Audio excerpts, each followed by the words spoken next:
La Terre. On ne le croirait pas toujours vu d'en haut, pourtant, cette petite Bible regorge de vie. Des points les plus profonds des océans aux plus hauts sommets et nuages, la vie y est partout.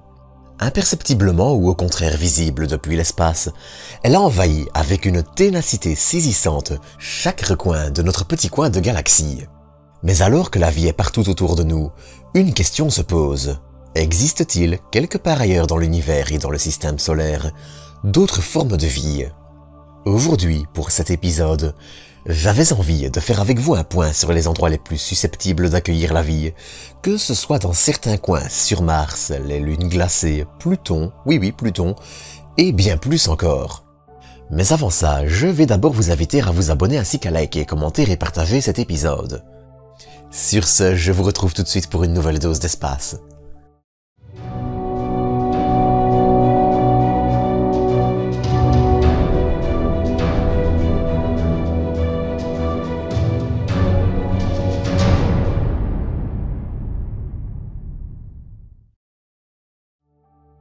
Cela peut sembler idiot, mais la question existe-t-il ou y a-t-il jadis eu des formes de vie ailleurs que sur Terre se pose depuis maintenant longtemps et on peut le comprendre. Y apporter une réponse aurait aussi un autre avantage, nous faire mieux comprendre nos propres origines. En effet, sommes-nous le fruit d'un hasard merveilleux, d'une chance unique et une quasi-exception, ou alors la vie est-elle au contraire quelque chose de courant, banal, et peut-être devons-nous juste attendre encore un peu pour mettre la main dessus. Mais bref, qu'on le veuille ou non, l'intégralité de ce qui vole, court, rampe, nage ou vit d'une quelconque façon remonte à quelques colonies d'êtres unicellulaires dont l'apparition pourrait remonter jusqu'à 4,2 milliards d'années. Ainsi, alors que la boule de lave en fusion qu'était la Terre s'était à peine refroidie et son eau à peine arrivée, que la vie y était déjà. Et cela pose deux questions. L'apparition de la vie est-elle ou non un phénomène courant? Et aussi, peut-elle se propager dans l'univers? Certaines études pointent en effet du doigt que des organismes extrémophiles pourraient en théorie survivre à un voyage dans l'espace après avoir été projetés hors de leur planète d'origine par un impact violent. Si, dans le cas d'un voyage interstellaire sur plusieurs années-lumière et entre plusieurs étoiles donc, cette théorie est plus que discutable, à de petites échelles comme dans le système solaire, la question a bien plus de sens. Si la vie est apparue sur Terre, aurait-elle pu se propager tel un virus à Mars, et pourquoi pas d'autres corps, ou la vie est-elle simplement apparue à d'autres endroits sans aucun lien? Trouver des formes de vie et déterminer si elles partagent des structures ou même un ADN commun avec ce que l'on connaît sur Terre, par exemple, pourrait permettre de donner un début de réponse en affirmant ou infirmant cette théorie.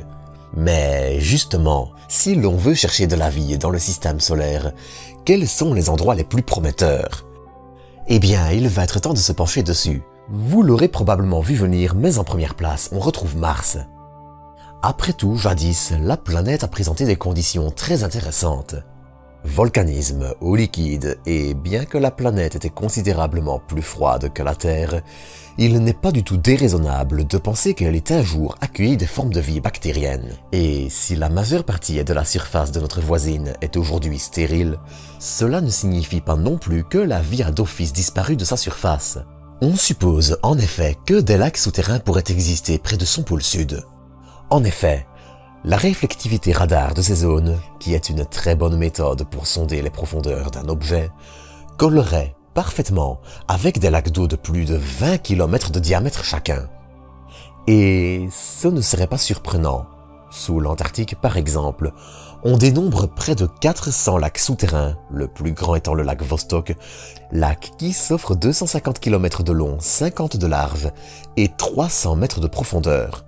De plus, il est enfoui à quelques 4 km sous la surface.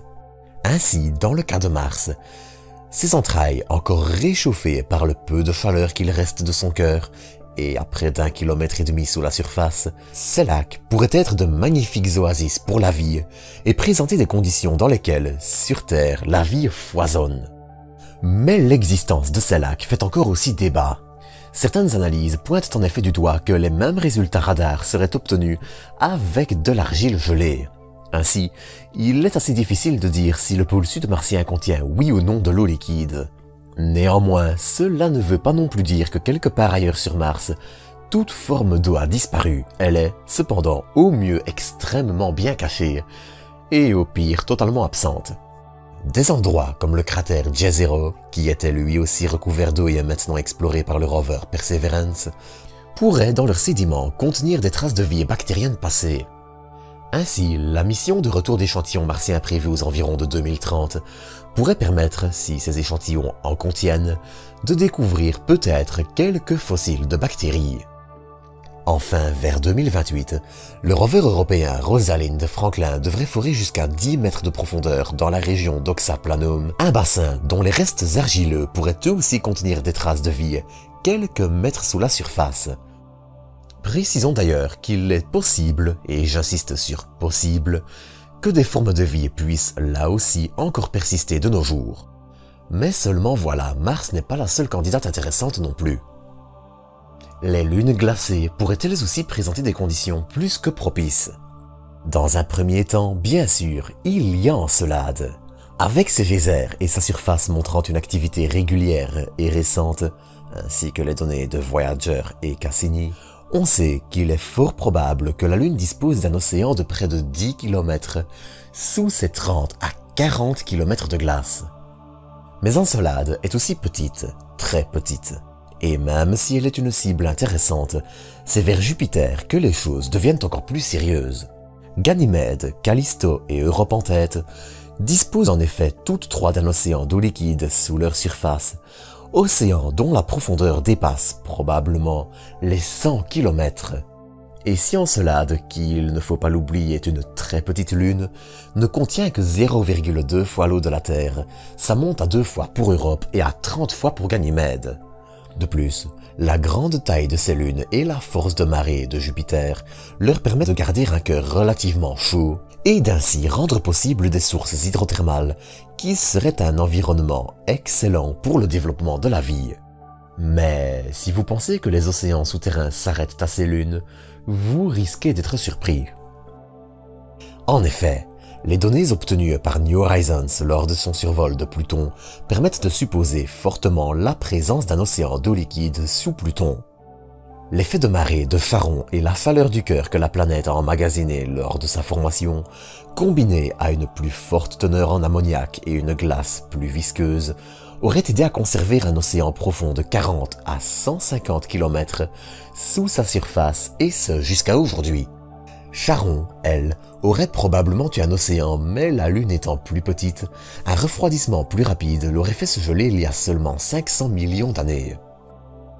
Et le catalogue des océans ne s'arrête pas là. La planète naine Cérès et la lune neptunienne Triton pourraient elles aussi disposer, selon toute vraisemblance, de tels océans. Ainsi, la question qui se pose, c'est si la vie peut espérer se développer en l'absence de lumière du Soleil. Car si sur Terre, la vie existe bel et bien dans des endroits privés de la lumière de notre étoile, et dans des conditions souterraines parfois assez extrêmes, cette vie dépend aussi directement des nutriments reçus de la vie en surface. Et là, la candidate intéressante, c'est la lune saturnienne Titan. Si la Lune dispose aussi probablement d'un océan souterrain, c'est plutôt sa surface qui mérite toute notre attention. Titan est en effet un monde assez singulier. Avec sa température de près de moins 180 degrés Celsius, le cycle du méthane liquide y remplace ainsi celui de l'eau. Lacs, mers, pluies, rivières.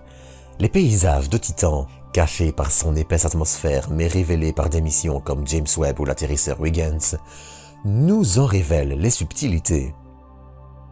Lancée en 2027 et devant arriver en 2034, la mission américaine Dragonfly pourrait pour ça nous aider à déterminer si Titan peut présenter des formes de vie.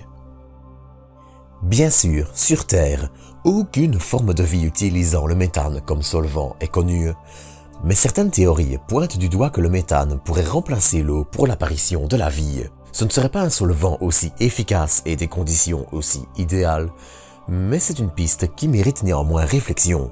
Ainsi, si ce point reste discutable, il a le mérite de faire réfléchir sur les formes que peut prendre la vie, et si, oui ou non, la vie trouve toujours un chemin. Mais il faut aussi rappeler que les conditions dans lesquelles la vie est apparue sur Terre sont encore floues. Les mécanismes précis qui ont fait passer la matière inanimée ou presque vivante, faudrait un jour en parler de ça, à un être vivant, sont encore loin d'être parfaitement élucidés, et avec eux, les prérequis à l'apparition de la vie. On peut spéculer sur tout, mais encore une fois, à moins de trouver une forêt de bananiers ailleurs, ou toute autre forme de vie, mais j'ai un faible pour les bananiers, la question risque de rester entière. Et si la vie terrestre est due à la propagation dont je parlais avant, la question sera peut-être même encore plus compliquée après. Mais bref, en attendant une réponse, je vous propose de nous quitter ici pour aujourd'hui. Comme d'habitude, j'espère que vous aurez apprécié cet épisode, et je vous donne rendez-vous dans quelques jours pour une nouvelle dose d'espace.